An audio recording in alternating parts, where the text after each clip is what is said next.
আসসালামু আলাইকুম ওয়া রাহমাতুল্লাহি ওয়া বারাকাতুহু। আলহামদুলিল্লাহ, ওয়াসসালাতু ওয়াসসালামু আলা রাসূলিল্লাহ নাবিয়্যিনা মুহাম্মদ ওয়া আলা আলিহি ওয়া আসহাবিহি আজমাইন। সমস্ত প্রশংসা এবং তারিফ সুমহান আল্লাহ সুবহানাহু ওয়া তাআলার জন্য, যিনি আমাদেরকে তৌফিক দান করেছেন পবিত্র কোরআন থেকে আলোচনা করার জন্য, তার পবিত্র বাণীসমূহ নিয়ে গবেষণা করার জন্য। আমরা সকলেই বলি আলহামদুলিল্লাহ। দরুদ ও সালাম বর্ষিত হোক প্রিয় নবী মুহাম্মদুর রাসূলুল্লাহ সাল্লাল্লাহু আলাইহি ওয়াসাল্লাম, যিনি ছিলেন সর্বকালের সর্বোত্তম মুআল্লিম, আদর্শ। আজকে আমরা আল মুখতাসার ফি তাফসিরিল কুরআনিল কারীম থেকে যে সূরা নিয়ে আলোচনা করব সেটা হচ্ছে সূরাতুল আলাক। সূরাতুল আলাক, এই সূরা নিয়ে গত ক্লাসে আমরা কিছু আলোচনা করেছিলাম, প্রথম 5টি আয়াত। তো আজকে আমরা শুরু থেকেই আমরা এই সূরার শেষ পর্যন্ত ইনশাআল্লাহ পড়ব। আল্লাহ সুবহানাহু ওয়া তাআলা আমাদেরকে তৌফিক দান করুন। সূরাতুল আলাক এটা মাক্কি সূরা, মিন মাকাসিদিস সূরা। এই সূরার মূল সারাংশ হচ্ছে আল ইনসানু বাইনা হিদায়াতিহি বিল ওয়াহয়ি ওয়া দালালিহি বিল ইস্তিকবারি ওয়াল জাহলি। অর্থাৎ অত্যন্ত গুরুত্বপূর্ণ বিষয় যে মানুষ ওহী দ্বারা হেদায়েত প্রাপ্ত হয় এবং অহংকার এবং মূর্খতা দিয়ে পথভ্রষ্ট হয়। মানুষ ওহী দ্বারা হেদায়েত প্রাপ্ত হয় এবং অহংকার এবং মূর্খতা তাকে পথভ্রষ্টতার দিকে নিয়ে যায়। অর্থাৎ ওহীর অনুসরণ মানুষকে হেদায়েতের পথে নিয়ে যায় এবং অপরপক্ষে অহংকার এবং মূর্খতা মানুষকে পথভ্রষ্ট করে দেয়। আল্লাহ সুবহানাহু ওয়া তাআলা আমাদেরকে হেফাজত করুন। বিসমিল্লাহির রহমানির রহিম। ইকরা বিসমি রাব্বিকাল্লাযী খালাক। অর্থাৎ ইকরা এটা হচ্ছে রাসূলুল্লাহ সাল্লাল্লাহু আলাইহি ওয়াসাল্লামের উপর নাজিলকৃত প্রথম 5টি আয়াতের প্রথম আয়াতটি। ইকরা বিসমি রাব্বিকাল্লাযী খালাক। ইকরা আপনি পড়ুন, বিসমি রাব্বিক আপনার রবের নামে, আল্লাযী খালাক যিনি সৃষ্টি করেছেন। ইকরা আইয়ুহার রাসূলু মা ইউহিহিল্লাহু ইলাইক মুফতাতিহান বিসমি রাব্বিক আল্লাযী খালাকা জামিআল খালায়েক। যে হে রাসূল আপনি পড়ুন, আপনার প্রতি যা ওহী করা হচ্ছে সেটা আল্লাহর নাম নিয়ে, আপনার রবের নাম নিয়ে, যিনি সমস্ত সৃষ্টি জগৎকে সৃষ্টি করেছেন। খলাকাল ইনসানা মিন আলাক। খলাকা তিনি সৃষ্টি করেছেন, আল ইনসান ইনসানকে, মিন হতে, আলাক জমাট রক্তপিণ্ড থেকে। আল আলাক হচ্ছে জমাট রক্তপিণ্ড। খলাকাল ইনসানা মিন আলাক অর্থাৎ জমাট, যিনি মানুষকে জমাট রক্তপিণ্ড থেকে সৃষ্টি করেছেন। খলাকাল ইনসানা মিন কিতআতি দামিন মুতাজাম্মিদাতিন বাদা আন কানাত নুতফা। অর্থাৎ এটা ছিল কি, বীর্য যা জমাট বেঁধে একটা রক্তের ফোঁটা হয়, একটা জমাট রক্তপিণ্ড হয়। এরপর ধাপে ধাপে সেটা কি মানুষে রূপ নেয়। আল্লাহ সুবহানাহু ওয়া তাআলা এইভাবেই মানুষকে সৃষ্টি করেছেন। সেই বিষয়টি আল্লাহ সুবহানাহু ওয়া তাআলা এখানে স্মরণ করিয়ে দিয়েছেন। খলাকাল ইনসানা মিন আলাক, যে আল্লাহ তিনি সৃষ্টি করেছেন মানুষকে জমাট রক্তপিণ্ড থেকে। ইকরা ওয়া রাব্বুকাল আকরাম, আপনি পড়ুন এবং আপনার রব হচ্ছেন মহাসম্মানিত। ইকরা আইয়ুহার রাসূল, হে রাসূল আপনি পড়ুন। মা ইউহিহিল্লাহু ইলাইক, যা আপনার প্রতি ওহী করা হয়েছে, নাজিল করা হয়েছে। ওয়া রাব্বুকাল আকরামুল্লাযী লা ইউদানি কারামাহু কারীম, আর আপনার রব এমন সম্মানিত যার ধারে কাছেও কেউ ঘেঁষতে পারে না। ফাহুয়া কাসিরুল জুদি ওয়াল ইহসান, তিনি হচ্ছেন অত্যন্ত উদার এবং মহসিন, অত্যন্ত উদার এবং ইহসানকারী। ইকরা ওয়া রাব্বুকাল আকরাম আল্লাযী আল্লামা বিল কলম, আল্লাযী যিনি, আল্লামা শিক্ষা দিয়েছেন, বিল কলম কলম দিয়ে, অর্থাৎ আল্লাযী আল্লামাল খুত্তা ওয়াল কিতাবাতা বিল কলম, যিনি অক্ষরের জ্ঞান এবং লেখার শিক্ষা দিয়েছেন কলম দিয়ে। আল্লামাল ইনসানা মা লাম ইয়ালাম, আল্লামাল ইনসানা মা লাম ইয়ালাম, আল্লামাল ইনসান মানুষকে শিক্ষা দিয়েছেন, মা লাম ইয়ালাম যা, লাম ইয়ালাম যা সে জানত না।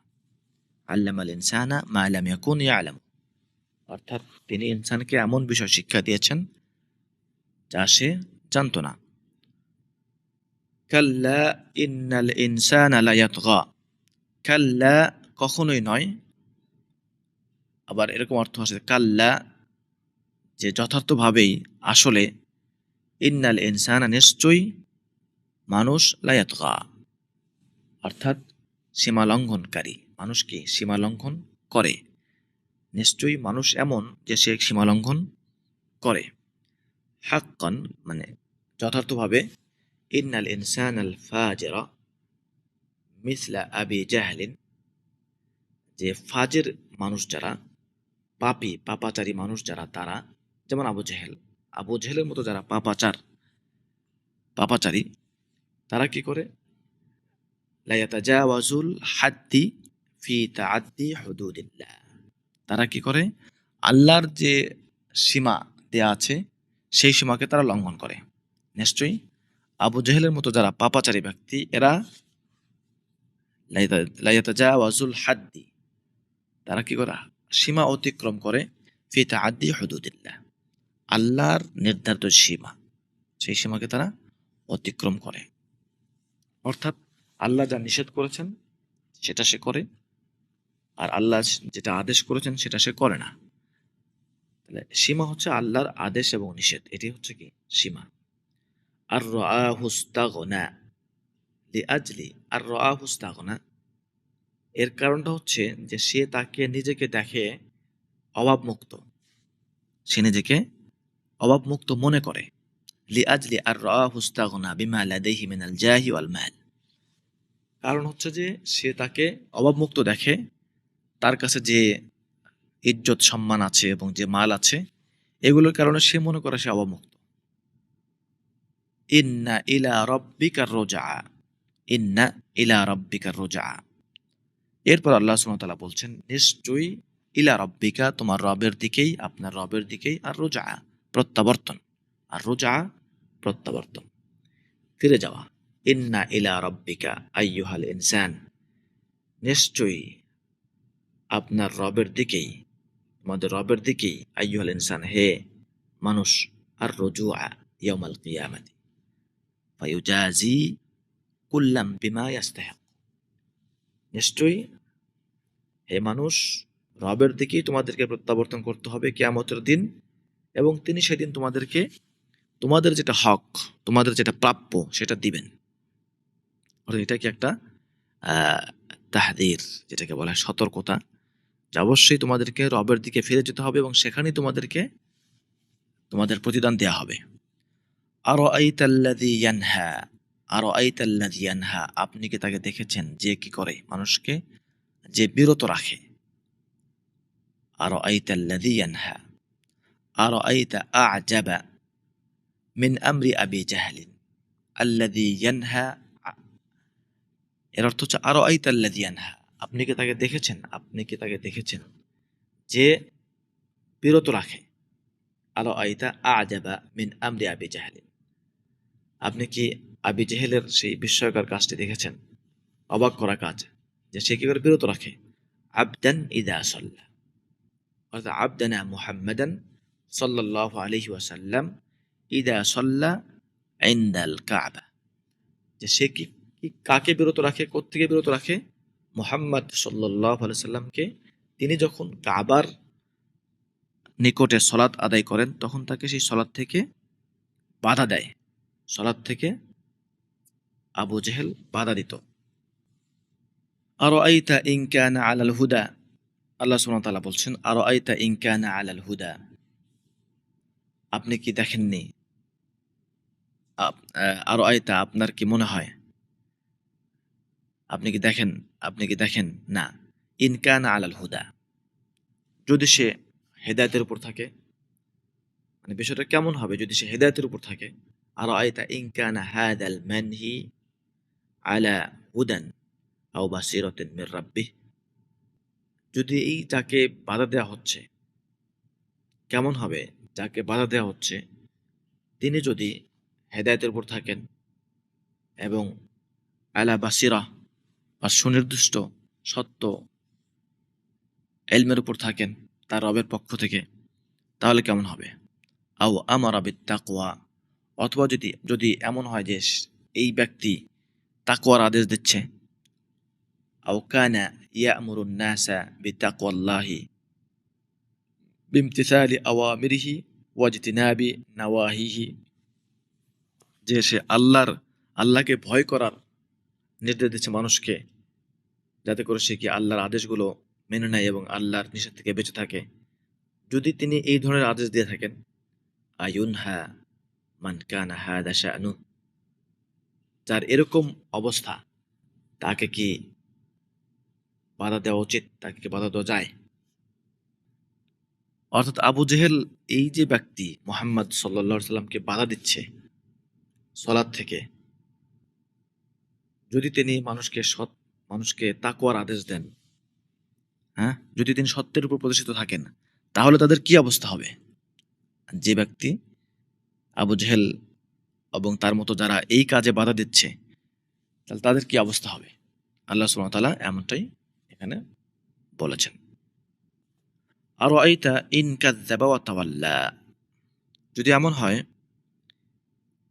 ইন কাযযাবা আরাআইতা ইন কাযযাবা হাযা নাহি, এই যে বিরতকারী, বাধা প্রদানকারী, হ্যাঁ, সে যদি কাযযাবা ওয়া তাওয়াল্লা, সে যদি হয় কি মিথ্যা প্রতিপন্নকারী, বিমা জাআ বিহির রাসূল, রাসূলের প্রতি যা এসেছে, রাসূলের প্রতি যা অবতীর্ণ হয়েছে, এই বিষয়ে যদি সে মিথ্যা প্রতিপন্নকারী হয়, ওয়া আরাদা আনহু, এবং সে এখান থেকে বিমুখ হয়, আলা ইয়াখশাল্লাহ, তাহলে সে কি আল্লাহকে ভয় করে না, সে কি আল্লাহকে ভয় করবে না।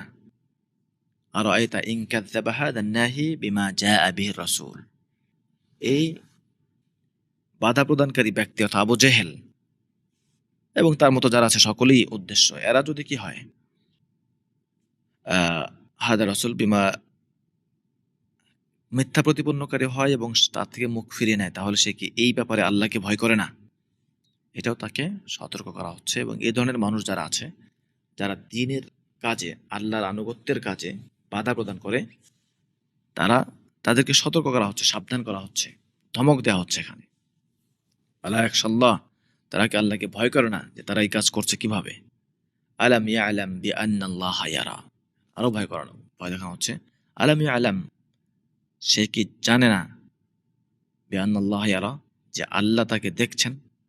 আলাম ইয়ালাম নাহি হাদাল আবদ আনিস সালাহ, এই যে বাধা প্রদানকারী, সলাৎ থেকে বাধা প্রদানকারী ব্যক্তি, সে কি বোঝে না, সে কি জানে না, আন্নাল্লাহা ইয়ারা মা ইয়াসনা, সে যা করছে আল্লাহ সেটা দেখছেন। লা ইয়াখফা আলাইহি মিনহু শাই, আল্লাহর থেকে কোনো কিছুই গোপন থাকে না। অর্থাৎ সে কি এটা চিন্তা করে না, সে কি এটা বোঝে না যে তার যে কাজ, তার যে অন্যায় কাজ, সলাৎ থেকে বাধা প্রদান করা, এটা আল্লাহ দেখছেন। কাল্লা লা ইল্লাম ইয়ান্তাহ লানাসফাআন বিন নাসিয়া, কাল্লা, বিষয়টা এমন নয়, লা ইল্লাম ইয়ান্তাহ, যদি সে বিরত না হয়, যদি সে এই কাজ থেকে বিরত না হয়, যদি সে এই দ্বীনের কাজ থেকে, অর্থাৎ সলাৎ থেকে, আল্লাহর ইবাদত থেকে মানুষকে বাধা দেওয়া থেকে বিরত না হয়, লানাসফাআন বিন নাসিয়া, তাহলে তার কেশগুচ্ছকে আল্লাহ ধরে ফেলবেন, তার চুল, কপালের কাছে যে চুলগুলো থাকে সেগুলো দিয়ে তাকে আল্লাহ ধরে ফেলবেন, পাকড়াও করে ফেলবেন। লাইসাল আমরু কামা তাসাওয়ারা হাদাল জাহিল। এই জাহেল যেমনটা মনে করা বিষয়টা এমন নয়। অর্থাৎ সে মনে করে সে ধরা পড়বে না, না এরকম না। লা ইল্লাম ইয়াকুফফা আন আযাহু লিআবদিনা ওয়া তাকযীবিহি লাহু লানা'খুযান্নাহু মাজযুবান ইলা an-নারি বিমুকদ্দামি রা'সিহি বি'আনফ। যদি সে এরকম গর্হিত কাজ থেকে বিরত না হয়, তাহলে সেটা কি?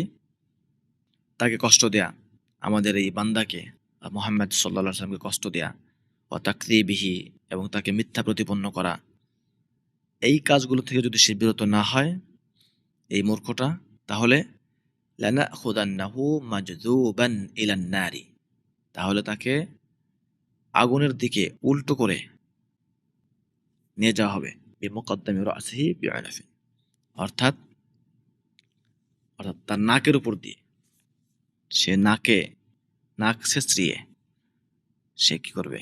তাকে জাহান্নামের দিকে টেনে নিয়ে যাওয়া হবে। আল-ইয়াযু বিল্লাহ। নাসিয়াতিন কাযিবাতিন খাতিয়া। এরপরে আল্লাহ সুবহানাহু ওয়া তাআলা বলছেন, সাহিবু তিলকান নাসিয়া কাযিবুন ফিল কওল খাতিউন ফিল ফি'ল। অর্থাৎ এই অগ্রভাগের যে চুলওয়ালা, অর্থাৎ যে চুল ধরে তাকে টেনে নেওয়া হবে, নাসিয়া, এই ব্যক্তি কাযিবুন ফিল কওলি, অর্থাৎ তার কথায় সে মিথ্যাবাদী, খাতিউন ফিল ফি'ল, এবং কাজে সে ত্রুটিকারী, ভুল, কথায় মিথ্যাবাদী এবং কাজেও সে ভুল করেছে, এই কারণে তার এই শাস্তি। ফালিয়াদউ নাদিয়া। এরপর তাকে বলা হচ্ছে ফালিয়াদউ, সে ডাকুক, সে যাদেরকে ডাকার তাদেরকে ডাকুক। ফালিয়াদউ নাদিয়া, সে ডাকুক, সে আহ্বান করুক। কাদেরকে? তার যারা সাহেব, তার যারা সঙ্গী, গার্জিয়ান, তাদেরকে। ফালিয়াদউ হিনা ইউখাযু বিমুকদ্দামি রা'সিহি ইলা an-নার, তাকে যখন তার উল্টো করে জাহান্নামের দিকে নেওয়া হবে, সে ডাকুক আসহাবাহু ওয়া আহলা মাজলিসিহি, তার যে সঙ্গী সাথী এবং তার সাথে যে যারা উঠা বসা করত, তাদেরকে সে ডাকুক। ইয়াস্তাঈনু বিহিম লিয়ানকাযু মিনাল আযাব, তারা তাকে সাহায্য করুক, কিন্তু সেই সময় তার সাথে সাহায্য করার কেউই থাকবে না। লা ইলাহা ইল্লাল্লাহ। সানাদউ যাবানিয়া, সানাদউ যাবানিয়া, সানাদউ নাহনু খাজানাতু জাহান্নাম من الملائكة الغلاظ الذين لا يعصون الله ما أمرهم ويفعلون ما يؤمرون فلينظر أي الفريقين أقوى وأقدر سندع الزبانية سندع الزبانية অর্থাৎ তাকে ডাকবো জাহান্নামের যারা খাজানা, জাহান্নামের যারা দ্বার রক্ষী, জাহান্নামের যারা দায়িত্বে আছে, তারা তাকে ডাকবে। এই জাহান্নামের দায়িত্বে যারা, তারা হলো মিনাল মালাইকাতিল গিলাজ, এরা হচ্ছে কি? কঠোর হৃদয় ফেরেশতা। আল্লাযীনা লা ইয়াসুনাল্লাহা মা আমারাহুম ওয়া ইয়াফআলুনা মা ইউমারুন, যেমনটা অন্য সূরায় বলা হয়েছে যে এরা লা ইয়াসুনাল্লাহা মা আমারাহুম, আল্লাহ যা আদেশ করেন সেটার অবাধ্য হয় না, ওয়া ইয়াফআলুনা মা ইউমারুন, এবং তাদেরকে যেটা আদেশ করা হয় তারা সেটা করে। এদের কোনো দয়া নাই, দয়া মায়া নাই। মালাইকাতুন গিলাজ, কঠোর হৃদয় ফেরেশতা। ফালিয়ানজুর আইয়াল ফারিকাইনি আকওয়া ওয়া আকদার, এখন তারা দেখুক কোন দলটা কি বেশি শক্তিশালী। অর্থাৎ এই ফেরেশতাদের কাছে কি তারা পারবে? এই ফেরেশতাদের তুলনায় তারা কি শক্তিশালী হতে পারবে? কখনোই না। কাল্লা লা তুতি'হু ওয়াসজুদ ওয়াকতারিব, লাইসাল আমরু কামা তাওয়াহামা হাদা যালিম, এই জালেম যেমনটা ভাবছে বিষয়টা এমনটা নয়। আইয়াসুলা ইলাইকা বিসুইন, তাকে তার কাছে, যে তোমার কাছে সে তোমার ক্ষতি করতেছে। লাইসাল আমরু কামা তাওয়াহামা হাদা যালিম, এই জালেম যেমনটা মনে করছে, আইয়াসুলা ইলাইকা বিসুইন, যে তোমার সে মন্দ করছে, আসলে বিষয়টা এমন নয়। ফালা তুতি'হু, অর্থাৎ সে তোমার কোনো ক্ষতি করতে পারবে এমনটা নয়। ফালা তুতি'হু ফি আমরিন ওয়ালা নাহয়িন, অর্থাৎ তার কোনো আদেশ অথবা তার কোনো নিষেধের কোনো আনুগত্য, কোনো কথা তুমি শুনবে না। ওয়াসজুদ লিল্লাহি, আল্লাহকে তুমি সিজদা করো, আল্লাহর কাছে সিজদাবনত হও। ওয়াকতারিব মিনহু বিত্তাআত, এবং আল্লাহর আনুগত্যের মধ্য দিয়ে তার নিকটবর্তী হও। ওয়াক্তারিব, নিকটবর্তী হও তার আনুগত্যের মধ্য দিয়ে। ফাইন্নাহা তুকাররিবু ইলাইহি, এবং এবং এটাই তার দিকে নৈকট্যশীল করে। ফাইন্নাহা তুকাররিবু ইলাইহি, অর্থাৎ লাইসাল আমরু কামা কাল্লা লা তুতিহু, আল্লাহ বলছেন না, কখনোই না, তুমি তার কথা কখনোই শোনো না, তার তার কথা কখনোই মানবে না। ওয়াসজুদ ওয়াক্তারিব, অর্থাৎ আল্লাহর সিজদা করেন এবং আল্লাহর নিকটবর্তী হন। অর্থাৎ সিজদার সাথে আল্লাহর নৈকট্যের একটা অত্যন্ত গুরুত্বপূর্ণ সম্পর্ক রয়েছে। যে যেমন হাদিসে এসেছে যে সিজদার সময় বান্দা আল্লাহর সবচাইতে নিকটবর্তী হয়। সিজদার সময় বান্দা আল্লাহর সবচাইতে নিকটবর্তী হয়। তো এটাই সূরাতুল আলাক আমরা পড়লাম। এটাতে 19টি আয়াত রয়েছে এবং এটাই আমরা জানলাম যে এটি হলো এর প্রথম 5টি আয়াত আউয়াল, অর্থাৎ সবার আগে প্রথমে শুরুতে নবী সাল্লাল্লাহু আলাইহি ওয়াসাল্লামের উপর এটা নাজিল করা হয়। এই সূরাতে আমরা যেটা বুঝলাম সেটা হচ্ছে নবী সাল্লাল্লাহু আলাইহি ওয়াসাল্লামকে যারা অস্বীকার করেছে, মিথ্যা প্রতিপন্ন করেছে, তাদের কি ভয়াবহ পরিণাম হতে পারে, এবং তাকে যারা কষ্ট দিয়েছে এবং তাকে যারা বাধা দিয়েছে দ্বীনের কাজ থেকে, তাদের ভয়াবহ পরিণামের কথা আল্লাহ সুবহানাহু ওয়া তাআলা এখানে বর্ণনা করেছেন। ঠিক তেমনিভাবে আজও যারা নবী সাল্লাল্লাহু আলাইহি ওয়াসাল্লামের আনিত যে দ্বীন, সেই দ্বীনের কাজে বাধা প্রদান করবে, সেই দ্বীনকে মিথ্যা প্রতিপন্ন করবে, সেই দ্বীনের উপর যারা চলে তাদেরকে কষ্ট দিবে, তাদেরও সেম পরিণাম ভোগ করতে হবে। তো এজন্য আমাদের সবারই সতর্ক থাকতে হবে যেন আমরা সবাই দ্বীনের সহযোগী হই এবং দ্বীনের কাজে কাউকে জেনে বুঝে না বুঝে কোনোভাবে যেন কি যারা দ্বীনের কাজ করছেন তাদেরকে বাধা না দেই, বরং তাদেরকে সহযোগিতা করি। তো এই জন্য প্রয়োজনীয় ইলম, যে আসলে কারা দ্বীনের উপর আছেন। যদি আমরা যদি এটা নাই বুঝি, আমাদের যদি সঠিক ইলম না থাকে, আমরা যদি জাহালাতের মধ্যে ডুবে থাকি, তাহলে যেটা হবে সেটা হলো যে অনেকে দ্বীনের উপর আছে, আমরা মনে করব তারা দ্বীনের উপর নাই, তারা ফিতনা করছে, তারা এটা সেটা অনেক কিছু, অর্থাৎ কাফেরদের অপপ্রচারে হয়তো আমরা শিকার হব। মুনাফিক এবং যারা মুলহিদিন যারা আছে তাদের অপপ্রচার দ্বারা আমরা বিভ্রান্ত হয়ে যাব। দ্বীনের যারা কাজ করছে হয়তো মনে করব তারাই কি ফিতনা সৃষ্টিকারী, অথবা তারা দ্বীনের উপর, সঠিক দ্বীনের উপর নাই। অর্থাৎ নিজেদের যদি ইলম না থাকে, নিজেদের যদি সঠিক বুঝ না থাকে, তাহলে এরকম হবে এবং আমরা নিজের অজান্তেই দ্বীনি মানুষদের, অর্থাৎ যারা রাসূলুল্লাহ সাল্লাল্লাহু আলাইহি ওয়াসাল্লামের অনুসারী, কোরআনের অনুসারী, তাদের বিরোধিতা করব, আর তার পরিণাম আমাদেরকে ভোগ করতে হবে। আল্লাহ সুবহানাহু ওয়া তাআলা আমাদেরকে এই জাহালাত থেকে মুক্তি দান করুন, আমাদেরকে সঠিক ইলম, সঠিক বুঝ এবং সঠিক আমল করার তৌফিক দান করুন। আমিন। সুবহানাকাল্লাহুম্মা ওয়া বিহামদিক, আশহাদু আল্লা ইলাহা ইল্লা আনতা আস্তাগফিরুকা ওয়া আতুবু ইলাইক।